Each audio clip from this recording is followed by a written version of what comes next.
नमस्कार दोस्तों, स्वागत है आपका हमारे official YouTube channel GS by Neeraj sir में। कैसे हैं आप सब? मैं उम्मीद करता हूं स्वस्थ होंगे, मस्त होंगे, अपनी तैयारी में व्यस्त होंगे। बड़ा आज का जो वीडियो है टेस्ट पेपर 38 है और जो है बहुत ही महत्वपूर्ण सेगमेंट होने वाला है TGT PGT आर्ट के लिए। TGT PGT आर्ट में ये टेस्ट पेपर बहुत ही लाभकारी साबित होगा। आप जानते हैं हम लोग प्रत्येक टेस्ट पेपर में 20 महत्वपूर्ण MCQs टाइप के क्वेश्चंस लेते हैं, क्योंकि आपका जो पेपर होगा वहाँ पे MCQs टाइप के ही क्वेश्चंस मिलेंगे। क्वेश्चंस दिया होगा, 4 ऑप्शंस दिए होंगे, कोई एक प्रश्न आपका सही होगा, उसी को राइट आंसर आपको लगाना है। ऑफलाइन माध्यम में पेपर होता है, बहुत सारी क्वेरीज आती हैं पेपर कैसा होता है। ऑफलाइन माध्यम में होगा, आपको इस टाइप से गोला भरना होगा और फाइनली गोला काला करके आप जो है अपना सही उत्तर दे सकते हैं। इस टाइप से आपको OMR शीट मिलती है, उस पर आपको गोला काला करना होता है। 125 प्रश्नों की संख्या होती है, ये याद रखना है। 125 प्रश्न पूछे जाते हैं, 500 नंबर का होता है। नकारात्मक अंकों का प्रावधान नहीं है, यानी माइनस मार्किंग नहीं है, माइनस मार्किंग नहीं होती है, इसीलिए कट ऑफ बहुत हाई जाता है। तो आपको परेशान बिल्कुल भी नहीं होना है, सब कुछ समझ लेना है। जो प्रीवियस का सिलेबस था, सिलेबस को हम पढ़ा रहे हैं, सिलेबस आप पढ़ भी रहे होंगे, मैं उम्मीद करता हूँ आप लोग नोट्स बनाते हुए चल रहे होंगे। जितने भी टेस्ट पेपर हुए हैं उसका अलग आप नोट्स बना रहे होंगे, मैं ऐसी उम्मीद रखता हूँ। चलिए हम लोग स्टार्ट करते हैं वीडियो। टेस्ट पेपर 38 का पहला क्वेश्चन लिया गया है, शिल्प रत्न के लेखक कौन थे? ऑप्शंस दिए हैं भरत मुनि, यशोधर पंडित, इनमें से कोई नहीं, या फिर श्री कुमार। राइट आंसर किसके साथ जाएगा? तो यहाँ पे शिल्प रत्न को लिखना है, श्री कुमार ने लिखा है, राइट आंसर सी के साथ चला जाएगा। क्वेश्चन नंबर 2 की तरफ बढ़ते हैं। क्वेश्चन नंबर 2 बेटा बहुत पॉपुलर क्वेश्चन पूछा गया, गीत गोविंद के लेखक हैं। ऑप्शंस हैं केशव देव, जयदेव, यशोधर पंडित या फिर भरत मुनि। राइट आंसर किसके साथ चला जाएगा? तो गीत गोविंद को लिखने का जो श्रेय प्राप्त है वो प्राप्त है जयदेव को। राइट आंसर बी के साथ जा रहा है।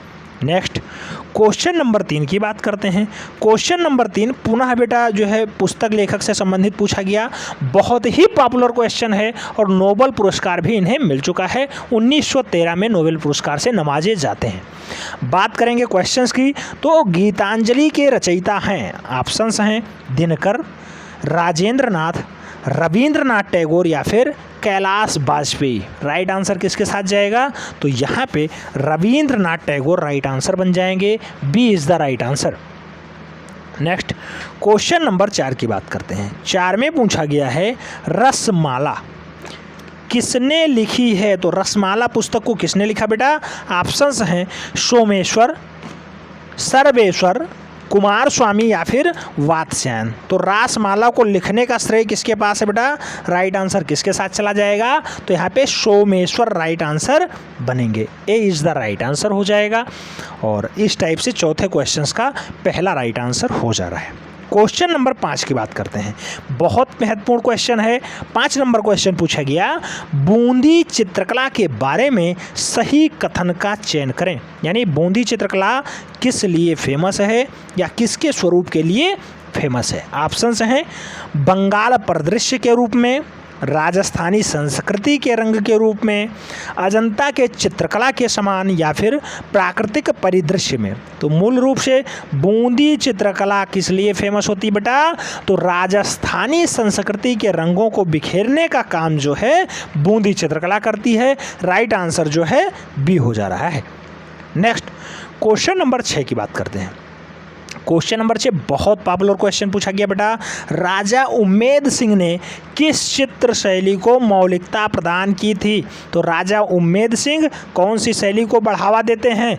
ऑप्शन हैं बूंदी शैली, अलवर शैली, किशनगढ़ शैली या फिर कोटा शैली। राइट आंसर किसके साथ चला जाएगा? आप सब जानते हैं कोटा शैली को बढ़ावा देने का काम जो है राजा उम्मेद सिंह ने किया था, डी राइट आंसर बन रहा है। नेक्स्ट क्वेश्चन नंबर 7 की बात करते हैं। क्वेश्चन नंबर 7 कह रहा है सूरजन नामक चित्रकार किस शैली का प्रमुख चित्रकार था? तो सूरजन कहाँ के लिए फेमस था? ऑप्शन है बंगाल, किशनगढ़, बूंदी या फिर दक्खनी। राइट आंसर किसके साथ चला जाएगा?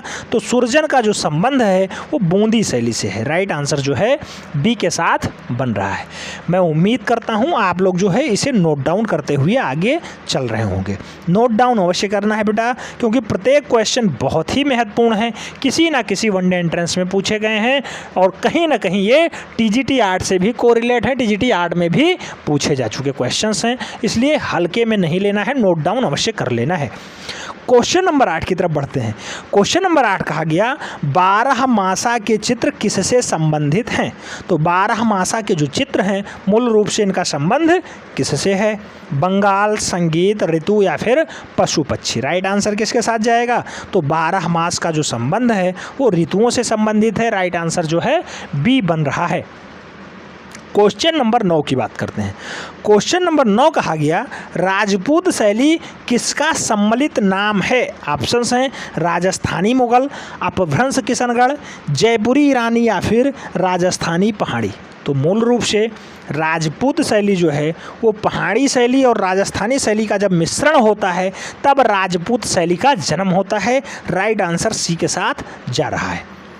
क्वेश्चन नंबर 10 की तरफ बढ़ते हैं। क्वेश्चन नंबर 10 कहा गया है किसके द्वारा जैन शैली को अपभ्रंश शैली नाम दिया गया? तो जैन शैली को अपभ्रंश शैली कहने का श्रेय किसके पास है बेटा? ऑप्शन है एन.सी. मेहता, राय कृष्णदास, आनंद कुमार स्वामी या फिर ई.वी. हैवेल। राइट आंसर किसके साथ चला जाएगा? तो राय कृष्णदास के साथ चला जाएगा। सी इज द राइट आंसर बन रहा है, ध्यान रखना है। क्वेश्चन नंबर 11 की बात करते हैं। क्वेश्चन नंबर 11 कह रहा है चारकोल क्या है? चारकोल क्या है? ऑप्शन है पेंसिल, लोहा, कोल तार की बत्ती या फिर कोयला। तो आप जानते हैं जो चारकोल है वो मूल रूप से कोयले का ही प्रकार है।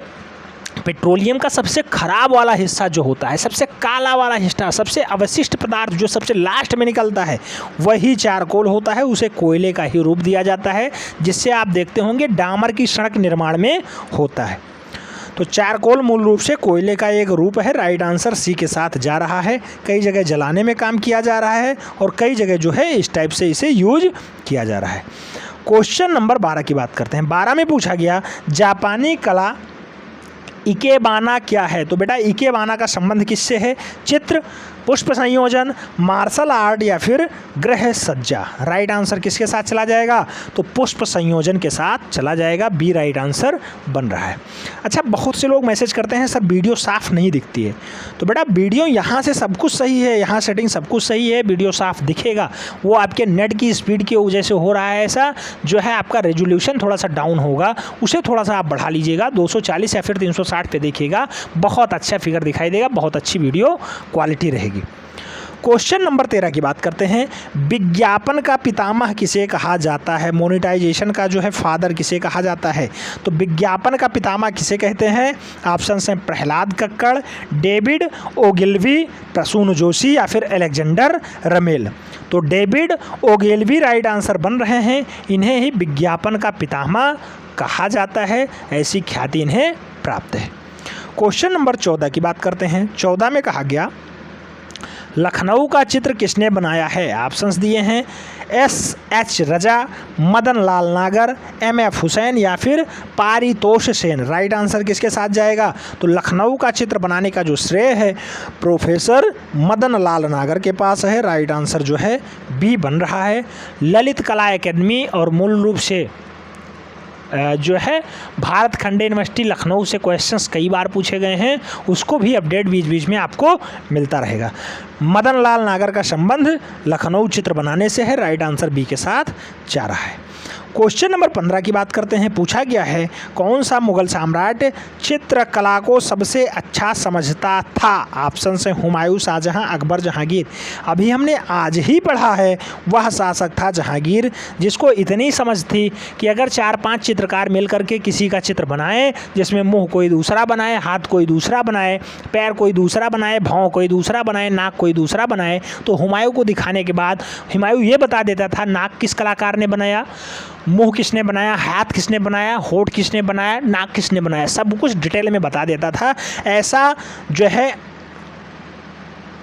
चित्रकला को समझने वाला और सबसे बढ़िया चित्रकार जो है चित्रकार भी था और मूल रूप से मुगल सम्राट भी था, वह था जहांगीर। ऐसा कारनामा जहांगीर के पास ही था, ऐसा विलक्षण प्रतिभा का धनी जहांगीर ही था। राइट आंसर डी के साथ जा रहा है। क्वेश्चन नंबर 16 की बात करते हैं। पूछा गया मुगल शैली की उत्पत्ति किन दो शैलियों से सम्मिलित हुई है। ऑप्शन है बंगाल एवं पहाड़ी, राजस्थानी एवं ईरानी, कांगड़ा एवं दक्खनी या फिर ईरानी एवं बंगाली। राइट आंसर किसके साथ चला जाएगा?